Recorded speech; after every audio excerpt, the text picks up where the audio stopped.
ఈ మధ్య కాలంలో నా దగ్గరికి వచ్చే చాలా కేసులలో ఐటీ నుంచి ఐటీ ఎంప్లాయీస్ చాలా ఎక్కువ వస్తున్నారు, సాఫ్ట్వేర్ ఎంప్లాయీస్. అంటే వాళ్ళు ఎదుర్కొన్న సమస్య ఏంటంటే, ఒకటి ఇంట్లో ఉండే ఇంట్లో ఉండే సమయం కంటే ఆఫీస్లో ఉండే సమయం ఎక్కువ ఉంది.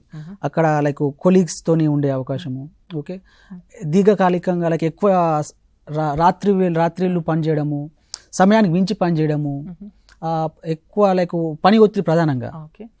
ఇంకా దానికంటే ముందు ఎక్కువ సిస్టమ్ ముందు వాళ్ళు కూర్చొని ఉంటారు. సో ఆ కిరణాలు లైక్ బ్లూ లైట్స్ కూడా కళ్ళలో పడడము, స్లోగా లైక్ నిద్ర తగ్గిపోవడము, ఇది అనేది అక్కడ పని ఒత్తిడి చాలా సాధారణంగా ఉంటుంది ఈ ఆఫీస్లో.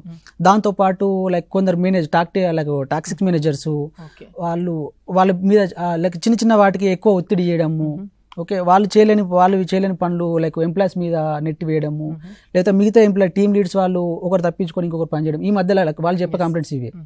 సో ఇవన్నీ ఎక్కువ లైక్ ఆఫీస్లో ఎక్కువ జరుగుతూ ఉంటాయి. కాబట్టి ఒక టీం వర్క్గా చేయడము చాలా ఇంపార్టెంట్. వాళ్ళంతా అంటే వాళ్ళు ఏ విధంగా అర్థం చేసుకోవాలంటే, నా ఎదుటి వ్యక్తి ఆనందంగా ఉన్నప్పుడు నేను ఆనందంగా ఉంటాను ఆటోమేటిక్గా అని అర్థం చేసుకున్నప్పుడు ఒక లైక్ తన కొలీగ్ మీద ఇంకో కొలీగు ఒత్తిడి చేయనంత వరకు ఈ సమస్య ఉండదు ప్రధానంగా. తర్వాత ఇంకోటి జాబ్ సెక్యూరిటీ లేకపోవడం, తర్వాత జాబ్ స్కిల్స్ లేకపోవడము. చాలామంది లైక్ ఆఫీస్లో ప్రాపర్గా పని చేయకపోవడం అంటే కొందరికి జాబ్ స్కిల్స్ తక్కువ ఉంటాయి.